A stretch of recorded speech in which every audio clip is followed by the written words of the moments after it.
मान लो कोई व्यापार में अगर तकलीफ हो, कमाई अच्छी नहीं हो रही हो, व्यापार नहीं चल रहा हो, तो निवेदन करूंगा कि किसी के चक्कर में मत पड़ना, कहीं जाकर पूछना मत ही। केवल देव उठनी एकादशी के दिन, जो अभी आने वाली है कार्तिक के महीने में देव उठनी एकादशी, इस दिन एक सिक्का, जब रात्रि को आप तुलसी जी की पूजन करें, ठाकुर जी की पूजन करें, एक सिक्का उसको नीचे रखकर उसको भगवान को विराजमान कर तुलसी माता या शालिग्राम जी को विराजमान कर फिर पूजन करें। सुबह ब्रह्म मुहूर्त में 4 बजे जब आप देवता को उठाएं, वहां पर जब लीपन करें और उठाने जाएं, उस गन्ने की झोपड़ी के अंदर, तो वो सिक्के को अपने पल्लू में डालकर हल्दी की कटोरी में भरकर दुकान में, व्यापार में, व्यवसाय में रख दे। अगली एकादशी तक बताना जरूर कि कितना लाभ मिला, कितना कमाया आपने, सूचना जरूर देना हो, बताना जरूर कि कितना प्राप्त हो। क्यों? क्योंकि नारायण जब देव उठनी एकादशी पर उठते हैं, जब मेरे भगवान विष्णु अपना चरण नीचे रखते हैं, तो एक कुबेर और दूसरी स्वयं लक्ष्मी भगवान के चरण को अपने हाथों में झेल लेती है। तो जिस स्थान पर आप देवता को उठा रहे हो, जिस स्थान पर आप भगवान की आराधना कर रहे हो, जिस स्थान पर आप भगवान को जगाने का प्रयास कर रहे हो, वहाँ आप अगर लक्ष्मी को विराजमान कर देंगे तो नारायण का चरण और लक्ष्मी दोनों कुबेर के साथ हमें प्राप्त हो सकते, हमें उसका फल प्राप्त। किसी लड़का और लड़की का विवाह नहीं हो रहा, 30 साल हो गए, 32 साल हो गए, 34 साल हो गए, लड़का लड़की का विवाह ही नहीं हो रहा, बहुत टेंशन है माता को। कोई मंगली है, कोई मांगलिक है, कोई मांगलिक है, कोई मंगल है, संबंध हो ही नहीं रहा, बहुत प्रयास कर। तो अब की बार कार्तिक महात्म को सुने हो आप, एक प्रयास छोटा सा कर देखिए, ठीक है?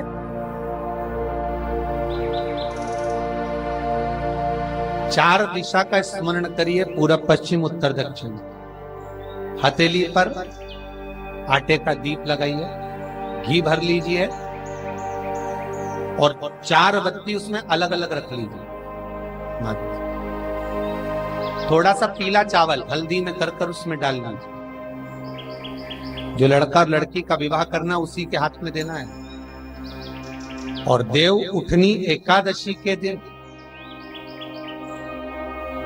जिस दिन देवता उठेंगे, जिस जगह पर तुलसी शालिग्राम का आप पूजन करते हो, गन्ने के नीचे, ईख के नीचे तुलसी का क्यारा रखकर पूजन करते हो, वहां पर भगवान शिव और भगवान नारायण का नाम लेकर उस दिए को रगवा दीजिए और वहीं पर हल्दी का तिलक उस लड़का या लड़की का कर दीजिए और उसके हाथ में थोड़ी सी हल्दी लगा दीजिए। महाराज 2.5 महीने 3 महीने तो बहुत हो गए, उस बच्चा और बच्ची का विवाह पक्का हो। महाराज श्रीमद् भागवत कथा कहती है, कार्तिक महात्म कथा है, तुलसी का क्यारा सौभाग्यवती नारियां जब जल का सिंचन कार्तिक महीने में करती है तो उसका सौभाग्यता का आनंद पाती है। तुलसी बता देती है कि आपके घर की दशा क्या है।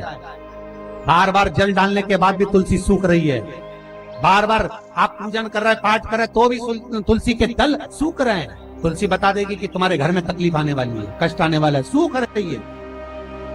किसी ने जरूर कुछ ना कुछ ऐसा है इसमें घर में तकलीफ आई, तुमने लगाया फिर सूखी, फिर लगाया फिर। तुलसा महारानी बता देती है कि कष्ट है। और जिस गमले की तुलसा घेर घमोर हो, फलित हो, आनंद में हो, तो उस घर में फिर दुख नहीं आता, समृद्धि खुद बढ़ती चली। मौका मिले तो ज्यादा कहीं से ना लाओ तो गीता प्रेस गोरखपुर की पढ़ लेना, ठीक है? स्कंद पुराण में कार्तिक खंड को उतारना, और कार्तिक खंड को उठाकर पढ़ोगे तो उसमें यहाँ तक लिखा हुआ है कि मान लो अगर किसी नारी का बार बार अवर्षण हो रहा है, संतान तक नहीं हो रही है और बार बार बच्चा पूर्ण नहीं हो पाता, तो यही देव उठनी एकादशी के दिन उसी जहां पर तुलसी और शालिग्राम जी का मंगल विवाह हुआ है, पूजन हुई है, देव उठे, और जब हम भगवान को देव उठाने के समय पर पूजन कर रहे हो तो वहीं का एक बेर, क्योंकि उस समय पर बेर आ जाता छोटा, वो पूजन में रखा था, वही बेर उस बहू की झोली में डालकर उसको वहीं पर बिठाकर खिला दीजिए महाराज। बच्चा कभी अधूरा पैदा नहीं होगा, पूर्ण बच्चा ही पूर्ण, अधूरा नहीं हो सकता, अपंग नहीं हो सकता, कम उम्र का पैदा नहीं हो सकता, पूर्ण उम्र लेकर ही पैदा। शिव पर चढ़ा हुआ बेर शिवरात्रि पर जो चढ़ता, राम जी ने लक्ष्मण जी को जो संजीवनी दी थी, वो संजीवनी थी क्या संजीवनी? जब शबरी मिली, बेर चक्कर राम जी को देती है और राम जी ने एक बेर लक्ष्मण को दे दिया। लक्ष्मण को लगा बताओ ये बेलनी का जूता खाऊंगा, लक्ष्मण ने फेंक दिया। अब लक्ष्मण को शेषनाग, कोई चीज फेंकेंगे तो पास में थोड़ी ना गिरेगी, दूर कोसों दूर जाकर गिर गया वो बेर। वो बेर जहां गिरा उसके पौधा उत्पन्न हो गया। जब शक्ति लग गई लक्ष्मण जी को, अब इसको क्या दिया जाए, तो सुषेण वेद कहते हैं जाओ संजीवनी ले। वही बेर की पत्ती जो लक्ष्मण ने फेंकी थी, वही बेर की पत्ती उठाकर मलकर दी गई। राम जी रोते रोते कह रहे हैं पहले ही खा लेता तो आज जरूरत ही नहीं पड़ती। एकादशी का व्रत कौन कौन देवता करता है? अग्नि पुराण, स्कंद पुराण स्पष्ट कहती है महाराज, भगवान विष्णु से लेकर लक्ष्मी जी ने नारायण से कहा आज एकादशी है, आप व्रत करेंगे? भगवान विष्णु बोले करने को तो कर लूं, मना नहीं, पर दिक्कत इतनी सी है, अगर मैंने एक दिन भी एक निवाला नहीं पाया तो संसार का ना जाने कितना जीव भूखा मर, कितना जीव।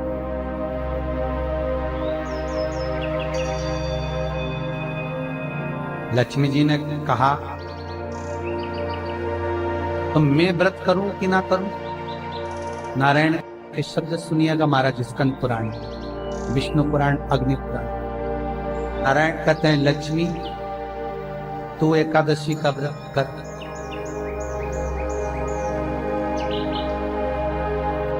मेरे करने से क्या फल होगा?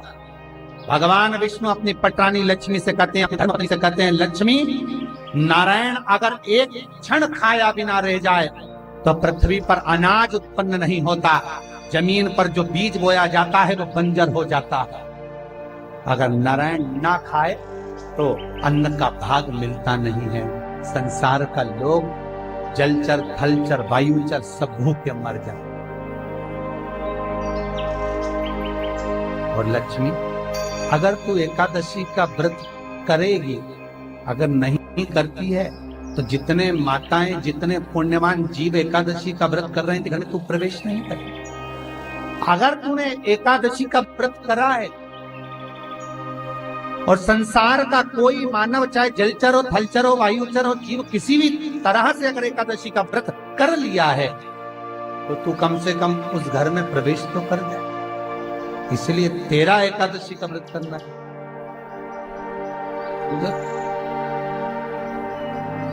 महाराज श्रीमद् भागवत कथा कह रही है, भगवान कृष्ण का पावन चरित्र कर, रुक्मणी और सत्यभामा, कालंदी, मित्रवंदा, लक्ष्मणा, सप्तमी सब संपूर्ण रूप से एकादशी का व्रत करते। भगवान नारायण की पद्मावती, श्रीदेवी, भूदेवी सब एकादशी। श्रीमद् भागवत कथा वर्णन कर रही है, कार्तिक महत्तम कह रहा है कि आपके जीवन में करा हुआ पुण्य सत्कर्म अर्थात हमारा जो जन्म हुआ है वो केवल भगवत भजन के लिए, स्मरण के लिए, कीर्तन के लिए, नाम जाप के लिए करो। भगवत भजन देखो, हिंदू धर्म में कोई भी त्योहार किस्सा नहीं है जिससे फल ना लिए। कोई भी त्योहार हिंदू धर्म का ऐसा नहीं जिससे फल ना लिए।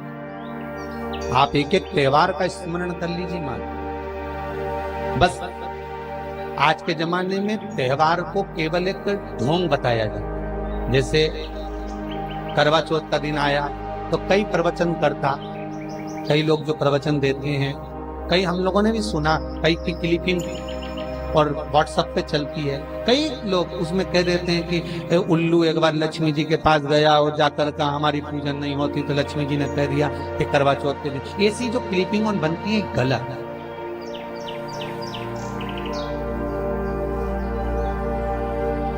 कई कथाकार कह देते हैं कि लक्ष्मी जी के पास में उल्लू गया और हमारी पूजन नहीं होती तो कह दिया करवा चौथ के दिन होगी। तो ये क्लिपिंग गलत है।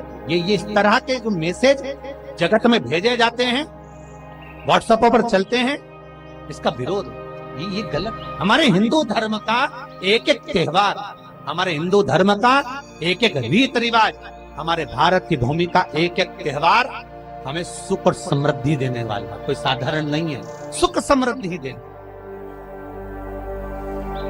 वैभव देने, एक एक त्योहार, चाहे वो दिसंबर के महीने में आ रही हो हनुमान अष्टमी क्यों ना, चाहे कार्तिक पूर्णिमा क्यों ना, एकादशी क्यों ना, द्वादशी क्यों ना। क्यों? हमारे पूर्वजों ने ये सारी तिथियों का निर्माण कर शंकर भगवान के श्री विग्रह के सामने ये वारों का निर्माण हुआ था। रविवार, सोमवार, मंगल, बुध, गुरु, शुक्र, शनि, ये शंकर ने बना, तिथि शंकर ने बनाई, वार शंकर ने बनाए। एक एक जो पल है, घड़ी है, उसका जो निर्माण जो किया है वो शिव ही करे, तो कोई साधारण नहीं। गौदान और एकादशी, श्रीमद वल्लभाचार्य जी ने मायावत का खंडन करा था जगन्नाथपुरी में, और श्रीमद वल्लभाचार्य जी ने कहा था एकादशी मरने के बाद मत दो, एकादशी जीते जी दो। कहा था कि नहीं कहा था? जीते जी दान करिए। इसलिए जगदीश में, जगन्नाथपुरी में एकादशी उल्टी लटकी हुई है। करें आपने दर्शन? जगदीश में एकादशी को उल्टा लटकाया। क्यों? क्योंकि वल्लभ ने कहा कि एकादशी जीते जी दो। कई पंडितों कहते हैं तुम्हारे दादाजी मर गए, जब 12वें का दिन होता है ना तो पंडित जी संकल्प छुड़ाते हैं, दो एकादशी। बड़े बेटे ने 5 दे दी, छोटी बहू ने 3 दे दी, उसने 2 दे दी, उसने 2 दे दी। तो क्या तुम्हारे दादाजी भिखारी थे जो तुम्हारी एकादशियां लेकर जाएंगे? और तुम कौन होते हो दादाजी को एकादशी देने वाले? तुमने कौन सा इतने पुण्य कर लिए जो तुमने एकादशी दे दी? एकादशी के दान की महत्वता श्रीमद वल्लभाचार्य जी ने कहा कि कोई व्यक्ति अगर खटिया पर सड़ रहा है, पलंग पर तड़प रहा है, हॉस्पिटल में पड़ा हुआ है, तो निवेदन है कि उसको देखने जाओ तो अपनी करी हुई एकादशी में से 2 एकादशी का दान उसको तुरंत दे दो। क्यों? तो जिससे उसको मोक्ष मिल जाए, मरने के बाद नहीं। क्योंकि मरने के बाद तो वो 10वें के दिन, गरुड़ पुराण में लिखा है 10 दिन तक जीवात्मा घर की अटारी पे रहती है। कितने दिन? 10 दिन। 10 दिन के बाद जीवात्मा चली जाती है। कहां जाती है? उसको जहां जाना है। 3 दिन में उसको भोग भोगना पड़ता है जीवात्मा को। 3 दिन नरक का भोग भोगती है, उसके बाद स्वर्ग का भोग भोगती है। 18 दिन में ये प्रोसेस पूरी हो जाती है। कितने दिन? 18 दिन। 18 दिन के बाद में उस जीवात्मा को धान के खेत में पटका जाता है। किसके खेत में? धान के, चावल के खेत में। इसलिए कहते हैं एकादशी के दिन चावल मत खाओ। कहते कि नहीं कहते? और क्या कहते हैं? द्वादशी के दिन चावल खाना जरूरी है। एकादशी का पालना करना है तो द्वादशी को चावल का 1 ग्रास खाओ, तब द्वादशी को चावल खाओगे तो एकादशी लगेगी। चावल नहीं खाओगे तो एकादशी नहीं लगेगी। द्वादशी को चावल खाना जरूरी है। क्यों कहते हैं? क्योंकि धान के खेत में जीव को छोड़ा जाता है, उस धान के खेत में, चावल के खेत में जीवात्मा रहती है। उसको चिड़िया खाती है तो चिड़िया के रूप में जन्म लेता है, मनुष्य खाता है तो मनुष्य के रूप में जन्म लेता है। इसलिए एकादशी के दिन चावल नहीं खाया जाता, क्योंकि एकादशी के दिन हम चावल खाएंगे तो जीव हत्या का दोष लग जाएगा। फिर कब खाना है? द्वादशी के दिन। द्वादशी के दिन क्यों खाया जाता है? क्योंकि हम एकादशी के व्रत करे रहते हैं, और पहला घासा जब चावल का खाते हैं तो अपनी करी हुई एकादशी का पुण्य, जितने जीव हमारे मुंह में जाते हैं उनको उसका पुण्य मिल जाता है, और उनका फिर जन्म नहीं होता, वो तर जाते हैं, उनको एकादशी का भाग मिल जाता है। इसलिए कहते हैं एकादशी को चावल मत खाओ, पर द्वादशी को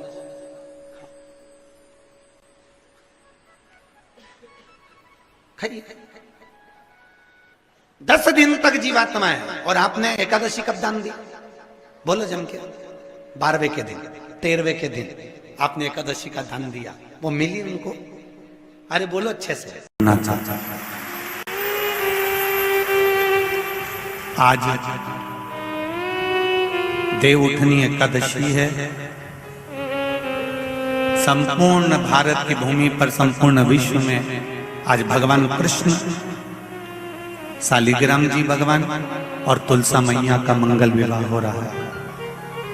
संपूर्ण विश्व में पूरी भारत की भूमि पर पूरे सनातनी भाई बहन आज शालिग्राम जी के साथ में, लड्डू गोपाल जी के साथ में, भगवान नारायण के साथ में तुलसी जी का मंगल विवाह करेंगे।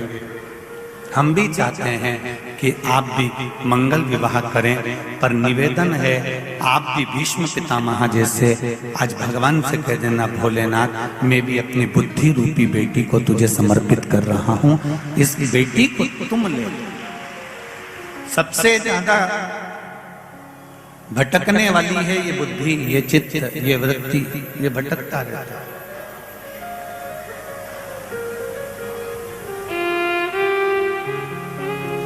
संत साधु सन्यासी तपस्वी साधक उपासक भजनों में हमेशा कहते रहते हैं ये मन बड़ा चंचल है, कैसे तेरा भजन करूं, जितना इसे समझाऊं उतना ही मचलता है।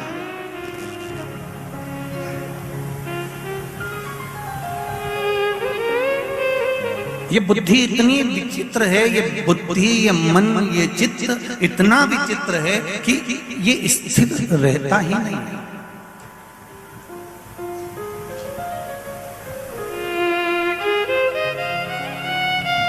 जब तक तुम्हारे लड़के से लड़की की शादी नहीं हो जाती, ऐसी कोई सास नहीं संसार की। यही एकादशी के दिन से जो व्रत साधना करना प्रारंभ करी थी वो सुख देने वाली थी। निवेदन है आपसे भी, कोई कार्य अटक रहा है, तकलीफ आ रही है, दुख है, लक्ष्मी नहीं आ रही, परेशान हो, 108 बेलपत्र की, जो बेलपत्र होते हैं उसकी, इसको छेद तो करते नहीं है सुई से, बेलपत्र की डंडी को बांधते जाओ 108 बेलपत्र की माला बना लो और माला बनाकर भगवान शंकर के गले में, शंकर के शिवलिंग को जो चढ़ा देता है उसकी मनोकामना भगवान शंकर पूरी कर देते हैं। अट्टा एकादशी 108 बेलपत्र की माला बनाकर शंकर भगवान को समर्पित करी जाती है। माता लक्ष्मी ने भगवान विष्णु को पाने के लिए तुलसी की माला बनाकर समर्पित करी थी, जैसे सती ने शिव को पाने के लिए, कामना को पूर्ण करने के लिए। शास्त्र कहता है घर के बुजुर्गों को, घर के बड़ों को, जेठ जेठानी हो, सास ससुर हो, घर में जो तुम्हारी उम्र से बड़ा हो, उसको आज पीला फूल या पीली चने की दाल या पीला वस्त्र, कुछ भी पीली सामग्री आज घर के बड़ों को देना चाहिए। क्यों देना चाहिए? तो शिव महापुराण की कथा कहती है कि जो शुक्ल पक्षी की एकादशी के दिन पीली वस्तु का दान दे देता है, घर के किसी ब्राह्मण को देने नहीं जाना, किसी मंदिर में देने नहीं जाना, आपके ही घर में, आपके ही घर के बड़ों को कोई भी पीली चीज का दान कर सकते। फूल हो, मिठाई हो, कोई अनाज हो, कोई वस्त्र हो, पीली वस्तु का दान दे दे। क्यों होगा? क्या होगा उससे? शिव महापुराण की कथा कहती है उससे जिंदगी में कभी बड़ी बीमारी प्रवेश नहीं करती। सनातन धर्म कहता है बट वृक्ष की पूजन करने वाला, बट वृक्ष के नीचे शिव की आराधना करने वाला, लोम समर्पित कर जल चढ़ाने वाले का जैसे कर्ज मुक्ति होती है, उसी तरह आंवले के वृक्ष के नीचे मात्र ताजा मिष्ठान दूध का बनाकर उस सामग्री को भगवान आंवले के वृक्ष के नीचे पूजन करने से लक्ष्मी और संपदा की वृद्धि होती है। जैसे शमी का पौधा, शमी का वृक्ष, शमी के वृक्ष के नीचे मात्र दूध और जल मिला हुआ जल, शमी के वृक्ष के नीचे मात्र औघड़दानी अवधूतेश्वर महादेव के नाम से केवल हफ्ते में एक बार भी अगर दूध और जल का मिश्रण शमी के पौधे के नीचे कर दिया जाता है तो कहते हैं शरीर में बड़ी से बड़ी अगर बीमारी है, कहीं कैंसर जैसा रोग है या किडनी लीवर जैसा रोग है, कोई भी तकलीफ, कोई गांठ अगर शरीर में हो गई है, तो शमी के वृक्ष के नीचे दूध का जल थोड़ा सा हफ्ते में एक बार अवधूतेश्वर महादेव के नाम से समर्पित कर देने से रोग का निवारण होने लगता है, रोग थम जाता है और आगे नहीं बढ़ पाता और उसका इलाज चालू हो जाता है, सुख का अनुभव।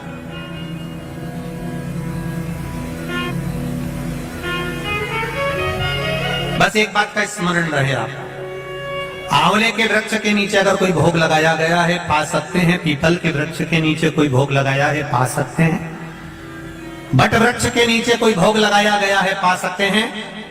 जिस वृक्ष के नीचे भोग लगाओगे पालोगे, पर शमी वृक्ष के नीचे का जो भोग लगाया गया है वो नहीं पाया जाएगा। शमी वृक्ष का जो प्रसाद है वो आपको वहीं छोड़ना पड़ता है। शमी वृक्ष का प्रसाद वहीं छोड़, खाली ना जाता कोई खाली